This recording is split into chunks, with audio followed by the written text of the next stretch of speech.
लगा ले मेरे श्याम मुरली वाले।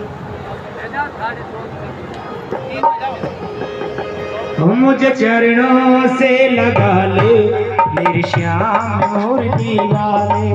मुझे चरणों से लगा ले मेरे श्याम मुरली वाले। ओ सांस सांस में तेरा, ओ सांस सांस में तेरा अब नाम मुरली वाले। मुझे चरणों से लगा ले मेरे श्याम मुरली वाले। मुझे चरणों से लगा ले मेरे श्याम मुरली वाले।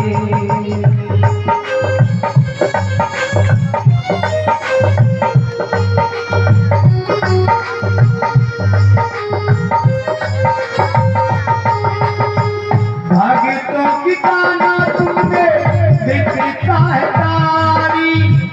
भाग्यों की गाना तुमने बिखरता है तारी। मेरी बात पकड़ लो आकर के बिहारी। मेरी बात पकड़ लो आकर के मुरारी। तूने बिगड़े बनाए काम, तूने बिगड़े बनाए काम, सब काम मुरली वाले। मुझे चरणों से लगा ले मेरे श्याम मुरली वाले। मुझे चरणों से लगा ले मेरे श्याम मुरली वाले।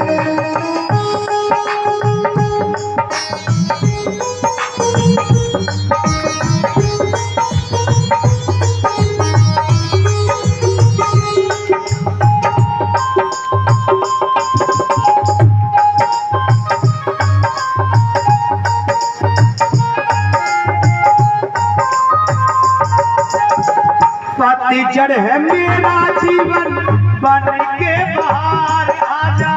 पतझड़ है मेरा जीवन बन के बाहर आजा।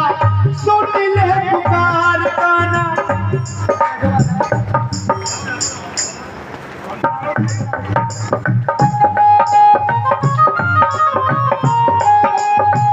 पतझड़ है मेरा जीवन बन के बाहर आजा। पतझड़ है मेरा जीवन बन के बाहर आजा। सुन ले पुकार गाना, बस एक बार आजा, बस एक बार आजा। बेचैन मन के तुम ही, बेचैन मन के तुम ही आराम मुरली वाले। मुझे चरणों से लगा ले मेरे श्याम मुरली वाले। मुझे चरणों से लगा ले मेरे श्याम मुरली वाले।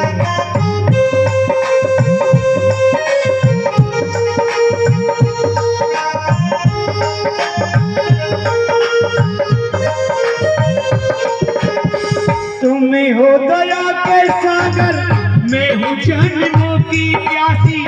तुम्हें हो दया के सागर, मैं हूँ जन्मों की प्यासी। तेरे तो जगह चरणों में मुझको भी श्याम चरासी, मुझको भी श्याम चरासी। अब सुबह तुम ही हो मेरी, अब सुबह तुम ही हो मेरी और श्याम मुरली वाले। मुझे चरणों से लगा ले तेरे श्याम मुरली वाले।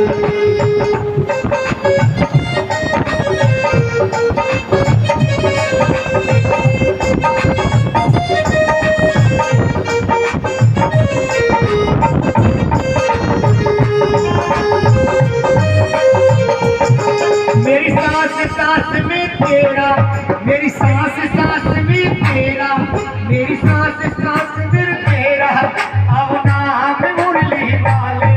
मुझे चरणों से लगा ले मेरे श्याम मुरली वाले।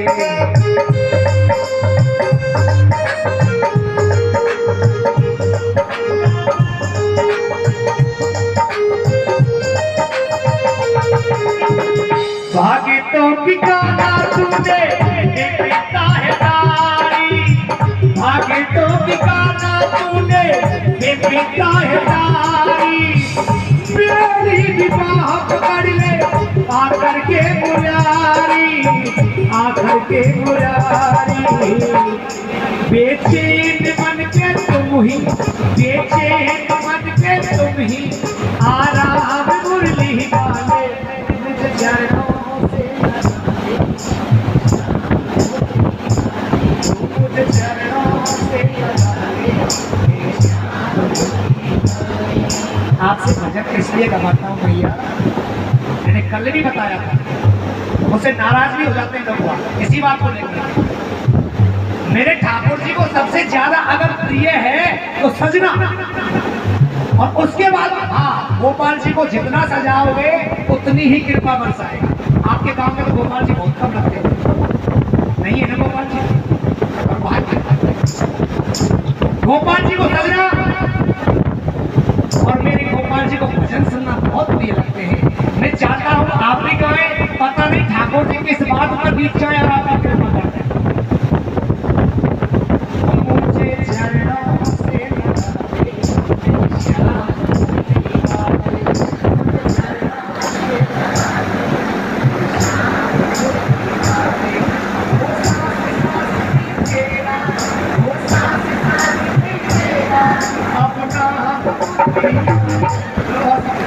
मुझे चरणों से लगा ले तेरी श्याम मुरली वाले।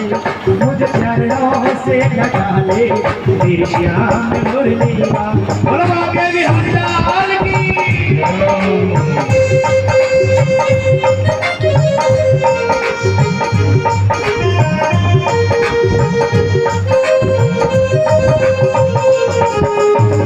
पतझड़ है मेरा जीवन बन के बाहर आजा।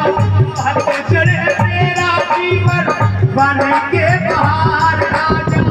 बस एक बार गाना, बस एक बार गाना, बस एक बार आजा, बस एक बार आजा।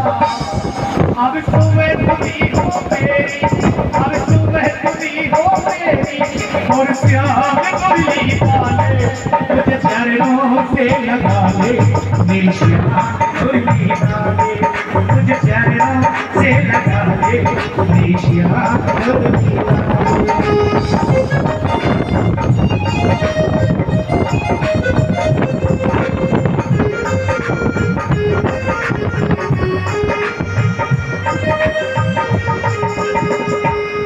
अब सुबह तुम्ही हो मेरी, अब सुबह तुम्ही हो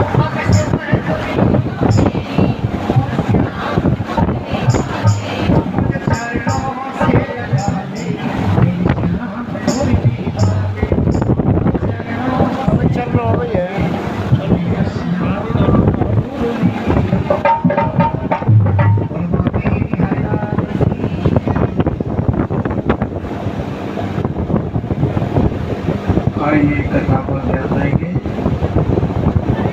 एक क्षत्रिय वाला और महाराज को खूब इच्छा। जब वो गोकुल में आई तो उसने कन्हैया को खेलती हुई देखा। उसका हृदय महाराज आकर्षित हो गया। वो आत्म आनंद में मग्न हो गई। वो अपने आप को भूल गई। जो है रामचरितमानस में कहा गोस्वामी जी ने कि भगवान राम जब जनकपुर पहुंचे तो वहां सखियां आपस में बातें कर रही हैं। कहो सखी अस को तनधारी, कहो सखी अस को तनधारी, ये रूप भगवान श्री राम की संगतता और भगवान श्री कृष्ण की संगतता दोनों की एक जैसी थी। भगवान राम जब जो है वनवासी हो रहे हैं तो उनकी सुंदरता को देख करके पशु पक्षी मोहित हो जाते हैं। खग मृग संग लगते हैं। जो मृग घास चर रहे हैं, जो पक्षी डालों पर बैठे हैं, जब राम जी वहां होकर के निकलते हैं तो जो है वो चारा चरना छोड़ के राम के पीछे पीछे हुई। वो पक्षी भी साथ साथ उड़ते जा रहे हैं राम। ऐसा क्यों? इसलिए कि राम जी सबकी आत्मा है। ये बात ध्यान दो। अपनी आत्मा का, अपनी आत्मा से सबका सहज प्यार होता है। एक बात कठिन बताएंगे, उसके बाद सरल सुनाएंगे। ध्यान से सुनेंगे तो सबकी समझ में आएगा। देखो, दुनिया में व्यक्ति को सबसे प्रिय अपनी आत्मा। संसार में सबसे प्रिय अपनी आत्मा है। आप कहेंगे महाराज हमको तो आत्मा फात्मा कुछ प्रिय नहीं है, बस हमको तो नोट प्रिय है, धन प्रिय है। हम कहते हैं ये गलत बात है। धन से प्रिय तो पुत्र होता है। आप दान भले ही ना करो धनवान होकर के, अगर बेटा बीमार हो जाए, डॉक्टर कहे 25,000 लगेंगे, तो आपका यही शब्द होगा कि डॉक्टर साहब 25 नहीं 50 लग जाएं, पर हमारा बेटा ठीक होना चाहिए। कहते हो नहीं? तो धन से प्रिय तो ज्यादा पुत्र है। धन से प्रिय कौन? पुत्र। धन प्यारा तो है, प्रिय तो है, पर उससे ज्यादा प्रिय पुत्र है। अच्छा, पत्नी और पुत्र प्यारे हैं। मानो किसी के मकान में चारों तरफ से आग लग जाए और उसमें स्त्री और पुत्र फंस जाए। पिता बाहर है, घर में आग लगी है, उसने देखा, सड़क पर खड़ा खड़ा रोएगा, सिर पीटेगा और ये कहेगा कि 1 लाख दूंगा, 2 लाख दूंगा, मेरे बेटे और पत्नी को बचाओ। बेटे और पत्नी को बचाओ दूर से दूसरों से कहेगा, पर स्वयं नहीं जाएगा। इससे सिद्ध होता है बेटे से अपना शरीर प्रिय, धन से प्रिय पुत्र, पुत्र से प्रिय अपना शरीर, और शरीर से भी ज्यादा प्रिय आत्मा है। आपको अपने हाथ पैर बहुत प्यारे हैं। हाथ और पैर बहुत प्रिय है, बहुत प्यारे हैं। और पैर जो है, हाथ में या पैर में कैंसर हो जाए, डॉक्टर कहे कटा दो बच जाओगे, नहीं कटाओगे मर जाओगे।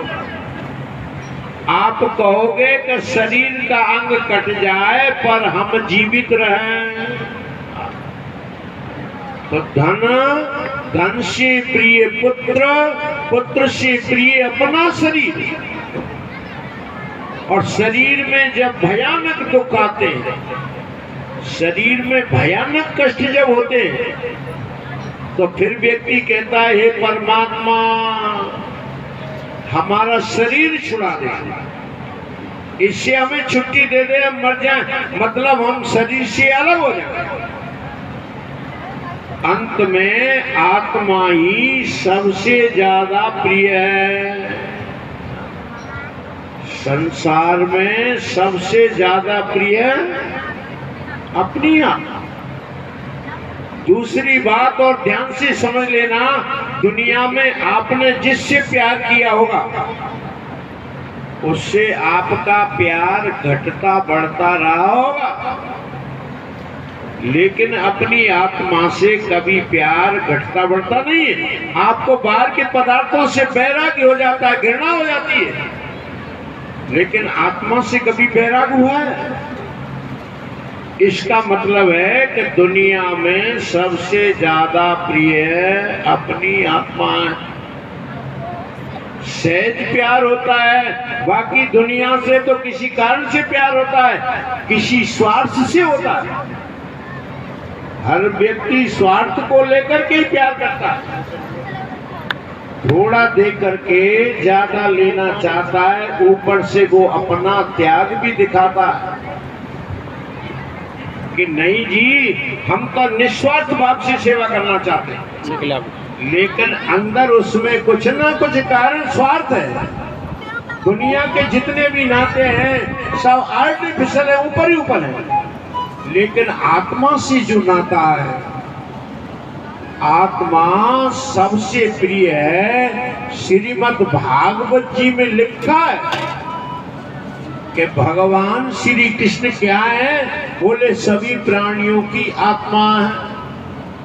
गोपियां भी कहती हैं, गोपियां भी कहती हैं कि नकल गोपिका नंदनो भगवान अखिल देहि मंत्रात्मद्र। आप तो समस्त प्राणियों की बुद्धि की दृष्टा हो, सबकी आत्मा ही हो। देखो भाई, सभी नेत्रों के प्राण है सूर्य, लेकिन बिना प्रकाश के नेत्रों की कोई सत्ता नहीं। प्रकाश नहीं है तो नेत्रों की कीमत क्या, नेत्रों का उपयोग क्या। जैसे एक ही प्राण वायु सबको प्राण दान दे रही है, इसी तरह से समस्त प्राणियों की आत्मा का केंद्र है भगवान श्री कृष्ण। बात चल रही थी सुखिया मालिन की, सुखिया मालिन की बात चल रही थी। सुखिया मालिन फल बेचने आई गोकुल में, और ठाकुर जी आंगन में खेल रहे हैं, बड़े सुंदर लग रहे हैं, सामने सलोनी। मालिन को ऐसा लगा कि अगर ये मेरे हाथ से फल ले लेती तो मेरा जीवन सफल हो जाए। वो दरवाजे पर खड़ी होकर के आवाज लगाती है, ले लो फल, ले लो फल। वे खेल में मस्त है। बलराम और श्याम माने उन्होंने सुना ही नहीं, बिचारी 2 4 6 बार ले लो फल, ले लो फल ऐसी बोलती हुई आगे चली जाती, लेकिन उसके दिल में, उसके हृदय में एक लालसा है, एक भाव है, और ऐसा भाव बन गया कि कभी ये मेरे हाथ से फल ले लेते तो मेरा जीवन सफल हो जाए, मैं धन्य हो जाऊं। देखो भाई, कर्म फल हम स्वयं खा रहे हैं, कर्म फल हम स्वयं खा रहे हैं, इसलिए रो रहे हैं। अगर हम अपने कर्म परमात्मा को देते, कर्म फल परमात्मा को अर्पण करते, तो जो है सदा हंसते रहे। ऋग्वेद का मंत्र है, कल भी हमने बताया, वासु पर्णा सेजा सखाया समान वृक्षम वृक्ष जाता। एक वृक्ष की खोट में 2 पक्षी बैठे हैं, दोनों का रंग रूप समान है, दोनों में मित्र भाव है। एक वृक्ष के फल खा करके रो रहा है, दूसरा बिना खाए देखता हुआ हंस रहा है। जो खाता है वो रोता है, जो नहीं खाता वो हंसता है। चाहिए तो ये था कि जो खा ले, जिसका पेट भर जाए वो हंसे, और जो नहीं खाए वो भूखा मरे रोए। इसका संकेत यह है कि ये शरीर ही हमारा तुम्हारा एक वृक्ष है। इसकी बुद्धि रूपी गुफा में 2 पक्षी हैं, एक जीव दूसरा ईश्वर। जो जीव इस शरीर रूपी कर्मी का फल खाता है, भोगता चाहता है, इसलिए रो रहा है, और परमात्मा देख रहा है, खाता नहीं है इसलिए हंस रहा है। कर्म फल जब तुम स्वयं खाओगे तो रोगे, और कर्म फल भगवान को दे दोगे तो सदा हंसते रहोगे। एक दिन सुखिया मालिन बहुत व्याकुल होकर के रोती है और आवाज लगाई। ठाकुर जी ने देखा, इशारा किया कि मैं आ रहा हूं, और अनाज हाथ में लेके चल पड़े, दौड़े और हाथ हिला और अनाज गिरा। खाली जो है हाथ लेकर के मालिन के पास पहुंच गए, हाथ रख दिया भगवान ने उसकी टोकरी, और हीरा मोतियों से टोकरी उसकी भर गई। उसने फल भगवान के चरणों में समर्पित किए।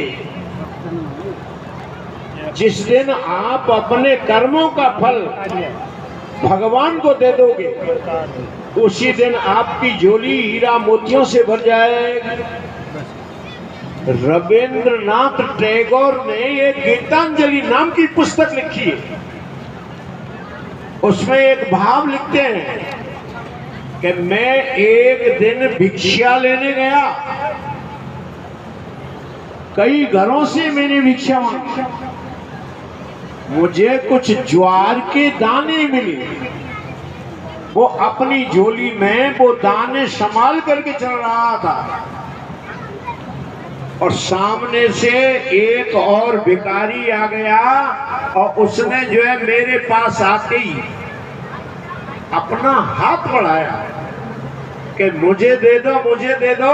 मुझे बड़ा संकोच लग रहा था कि मैं स्वयं दूसरों से मांग रहा हूं और ये मुझसे मांग रहा है, कितनी कठिनाई से मैंने मांगा, कैसे दे दूं। लेकिन जब उसका हाथ पीछे नहीं हटा तो 2-4 दाने उठा करके मैंने उसके हाथ में रख दिए, और जब मैं अपने घर पहुंचा तो मैंने जो है झोली खोली तो 2-4 मोती या हीरा मेरी झोली में पड़े हुए। तब मुझे ध्यान आया, अरे मुझसे बहुत बड़ी गलती हो गई। मैंने जितने दाने उसके जो है हाथ पर रखे, उतने ही मोती मेरी झोली में आ गए। अगर मैं सारे दाने उसको दे देता तो मेरी झोली हीरा मोतियों से भर जाती। ये मेरी गलती हुई। हम भी जिंदगी में जितना कमाते हैं, जिंदगी में जितना कमाते हैं, और कोई मांगने आता है तो दिल कहता है कि खून पसीने की कमाई हम कैसे दे दें। और संकोच में जब हम कभी थोड़ा बहुत दे देते हैं तो हमारा दिया हुआ दान हीरा मोती बन करके विपत्ति में हमारी रक्षा करता है। तब हमें होश आता है, अगर हमने बहुत कुछ दिया होता तो आज हम बहुत ज्यादा सुखी होते। व्यक्ति अपने कर्मों का फल ईश्वर को देना नहीं चाहता। कर्मों की है ये माया,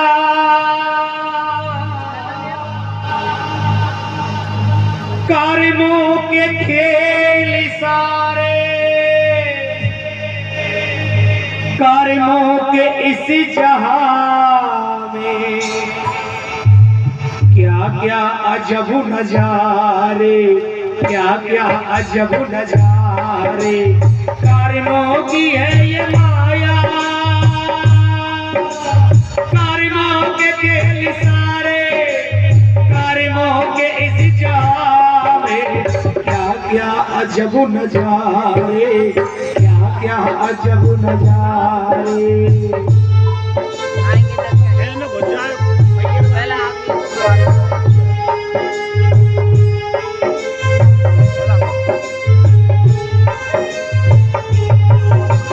कर्मों की है ये माया, कर्मों के खेल सारे, कर्मों के इस जहां में क्या क्या अजब नजारे, क्या क्या अजब नजारे।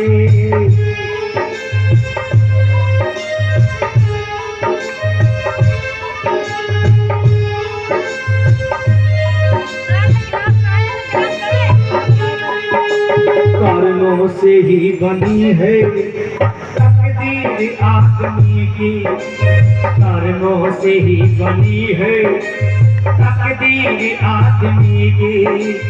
इंसान जहां में आता, इंसान जहां में आता कर्मों के ही सहारे, कर्मों के इस जहां में क्या क्या अजब नजारे, क्या क्या अजब नजारे। कर्मों की है ये माया, कर्मों के खेल सारे, कर्मों के इस जहां में क्या क्या अजब नजारे, क्या क्या अजब नजारे।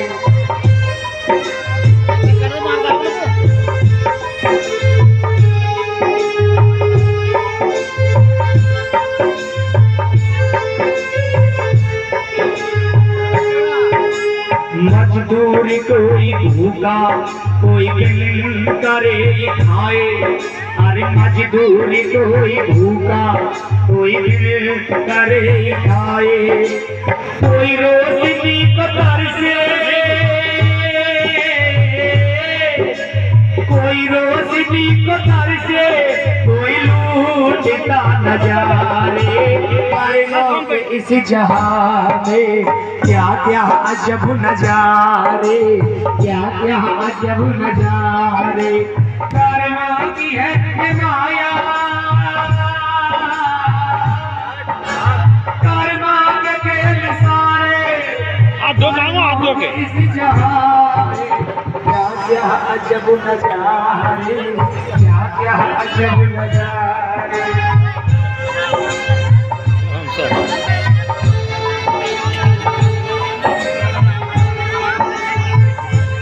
और ले रहे हो क्या में? और कर्मों की है ये माया, कर्मों के खेल सारे, कर्मों के इस जहां बहुत बड़े काम है। क्या क्या अजब नजारे।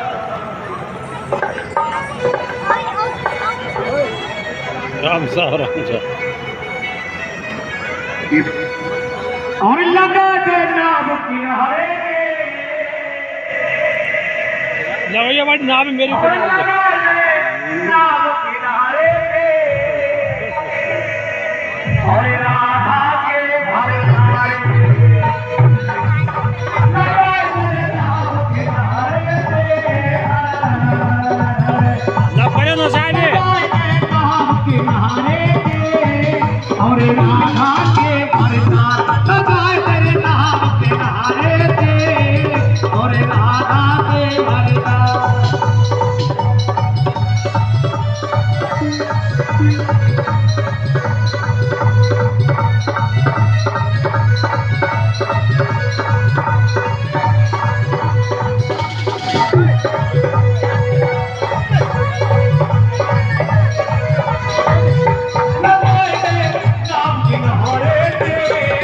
अरे राधा तेरे भरता, लगाए तेरे नाम किनारे थे और राधा तेरे भरता।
वृंदावन बिहारी लाल की जय। आइए कथा पर ध्यान देंगे। एक दिन खेलते खेलते भगवान श्री कृष्ण अखबार वार अपने वचनों को करतार आगे बढ़े। वो करतार देखो, जब कभी ग्वाल वालों ने भगवान को पीछे छोड़ा, कभी उनके जीवन में संकट आ गया है। ये ध्यान रखना। पानी कम पड़ गया सब। अर्जुन ने महाभारत में युद्ध किया है, लेकिन अर्जुन के आगे भगवान थे और दुर्योधन के आगे अभिमान था। दुर्योधन ने अब तो फेंक दे बेटा पीछे यार। धकेल दिया और अभिमान क्या? को आगे बैठा रखा, और अर्जुन ने जो है अभिमान को पीछे धकेल दिया है। और भगवान फेंक को तो आगे फेंके बेटा, बैठाया चिपट हो है। जाते। विजय किसकी हुई? जिसके आगे भगवान होंगे उसी की तो विजय होगी। ग्वाल वाल जब कभी भगवान को पीछे छोड़ते हैं तो महाराज कभी संकट में फंसा। ग्वाल वाल खेलते खेलते और आगे निकल गए, भगवान थोड़ा पीछे रह गए। अगर ठाकुर जी का इंतजार कर लेते तो संकट में नहीं फंसते। आगे एक अगासुर नाम का राक्षस सर्प बन के और अपना भयानक मुंह खोले हुए था। जैसे हनुमान जी को खाने के लिए सुरसा ने अपना भयानक मुंह खोला,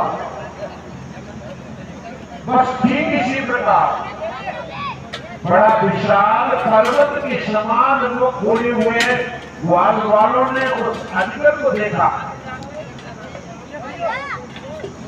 उस अजगर को देखा और महाराज विचार किया कि ये कोई वृंदावन की खास जगह, और वे सब आपस में चर्चा करते जा रहे हैं। ये गुफा बिल्कुल सर्प के समान है, अगर कहीं सर्प हुआ तो किसी ग्वाले ने कहा कि ये सर्प हुआ तो हमारा क्या करे? अरे कन्हैया हमारे साथ है। उसकी एकदम महाराज जहरीली गैस निकली, सब बछड़ी ग्वाल वाल समाप्त होने लगी। उन ग्वाल वालों को माता पिता भाई बंधुओं की किसी की याद नहीं आई। जिससे ज्यादा प्यार होगा संकट काल में भैया उसी की याद आएगी, ये ध्यान रख लो। इसलिए ईश्वर से इतना प्यार करो कि मृत्यु के समय में वो याद आ जाए। ग्वाल वालों को कोई याद नहीं आया, बोले अरे भैया कन्हैया हमें बचाओ। भगवान एकदम से दौड़ करके पहुंच गए और अगासुर के मुख में प्रवेश कर गई। उसने जो है अगासुर ने अभी अपना मुख बंद नहीं किया, वो कन्हैया की प्रतीक्षा में था। उतना तो मारने वाला, मेरे भाई बकासुर को मारने वाला अभी बाहर ही खड़ा है।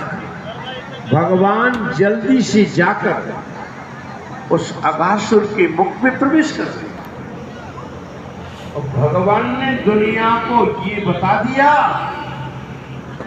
कि अगर मेरा भक्त काल के गाल में फंस जाए तो मैं भी जो है उसके साथ फंसने को तैयार हूं, भक्त की रक्षा करने के लिए। देखो सर्प काली तो होता है ना, सर्प काल का ही प्रतीक होता है और अपने जो है भक्त को मृत्यु के मुख से निकाल करके लाऊंगा। एक बार मेरी शरण में आ जाओ। देखो जयद्रथ को मारने के लिए अर्जुन ने प्रतिज्ञा कर ली कि कल सूर्य अस्त से पहले पहले जयद्रथ को नहीं मार दिया तो मैं आग में जल करके मर जाऊं। भगवान ने कहा पार्थ, जयद्रथ के पिता ने वरदान मांग रखा है, जिसके हाथ से मेरे पुत्र का सिर पृथ्वी पर गिरेगा तो उसी के सिर के 100 टुकड़े हो जाएंगे। अब तुमने अगर जयद्रथ को मारा तो तुम्हारे सिर के 100 टुकड़े हो जाएंगे, और तुम प्रतिज्ञा कर ही चुके हो, प्रतिज्ञा तोड़ोगे तो खुद मरोगे। बोलो इस मौत के मुंह से तुम्हें कौन निकालेगा, कौन बचाएगा? अर्जुन ने मुस्कुराते हुए कहा कि बंसी वाला बचाएगा, और कौन बचाएगा? जिसके हाथ में जीवन की बागडोर थमा रखी है वो बचाएगा। ये चिंता अर्जुन को नहीं, अर्जुन के प्राण कैसे बचेंगे, ये चिंता तो उनको है जिन्होंने मेरे घोड़ों की बागडोर थमा रखी। जब प्रातः काल चले हैं अर्जुन को लेकर के जयद्रथ को मारने के लिए, तो दुर्योधन ने 7 अक्षौणी सेना के पीछे और जयद्रथ को छुपा रखा है। एक दिन में 7 अक्षौणी सेना को मारना नामुमकिन, असंभव है। जो है अक्षौणी सेना का प्रमाण कि 21,870 जो है रथ, 21,870 जो है हाथी, और 65,610 जो है घोड़ा, और 1,09,350 ये पैदल, ये सब मिलकर के एक अक्षौणी सेना होती है। अब 15 दिन में 4 अक्षौणी सेना को मार पाए तो एक दिन में 7 अक्षौणी सेना को मारना महाराज असंभव है। अच्छा, अक्षौणी सेना को मार के उसको मार देंगे तो भी तो अर्जुन को मरना पड़ेगा, और नहीं मारते तो मरना पड़ेगा। जयद्रथ को मारने के लिए चले तो धर्मराज युधिष्ठिर की आंखों में से आंसू टप टप करके निकलने लगे। भगवान श्री कृष्ण ने कहा, धर्मराज आपकी आंखों में आंसू कैसे? उन्होंने कहा, महाराज कुछ नहीं, वैसे ही आज जो है, आज आप वापस लौट आए तो मैं यही मानूंगा कि आपने अर्जुन को मौत के मुख से निकाल लिया, क्योंकि दोनों ओर मृत्यु है। प्रभु मैं यही चाहता हूँ जिस प्रकार आप अर्जुन को ले जा रहे हो इसी तरह वापस लौटते हुए देख लो, बस मैं यही चाहता हूँ। घनश्याम श्याम सुंदर ने कहा, धर्मराज जी आपका तो अर्जुन से एक ही नाता है और मेरे तो अर्जुन से 4 नाते हैं। एक नाते वाले की ममता ज्यादा होगी कि 4 नाते वाले? धर्मराज अगर जरूरत पड़ेगी तो शरीर के टुकड़े टुकड़े करके दे दूंगा, लेकिन अर्जुन का बाल बांका नहीं होने दूंगा। जब तक कृष्ण है तब तक अर्जुन है। अर्जुन को मौत के मुंह से कैसे निकाला है सुनो जरा ध्यान से। युद्ध करते करते और सूर्य अस्त होने लगा, लेकिन जयद्रथ का पता ही नहीं है, अभी तो सेना से ही लड़ रहे। हमारा जयद्रथ बहुत दूर छिपा है। सूर्य अस्त होने लगा, बस भगवान ने एक लीला कर दी, 1 मिनट में ही सूर्य अस्त दिखा दिया। महाराज कौरव पक्ष के लोग तो खुशी मनाने लगे, नाचने लगे। भगवान ने कहा, देखो अर्जुन तुमने बिना सोचे समझे प्रतिज्ञा की और हमने बहुत कोशिश की लेकिन सफल नहीं हो पाए। अब तुमको अर्जुन अपनी प्रतिज्ञा पूरी करनी पड़ेगी, आग में जलना पड़ेगा। अर्जुन ने कहा, प्रभु ये तो बहुत खुशी की बात है, एक तो मैं धर्म युद्ध में मर रहा हूं और दूसरे आपके दर्शन करते करते शरीर छोड़ूंगा। धर्मराज भैया से ये जरूर कह देना कि हम 4 ही भाई हैं ऐसा सोच रहे हैं, लेकिन युद्ध से पीछे नहीं हटना, इन पापियों को मारना। वही चिता बना दी गई। अर्जुन को वीर आसन से बैठा दिया, हाथ में धनुष लेकर पास पर अस्त्र चढ़ा के वीर गति से बैठ गया। इतने में जयद्रथ सूर्य अस्त देखकर जयद्रथ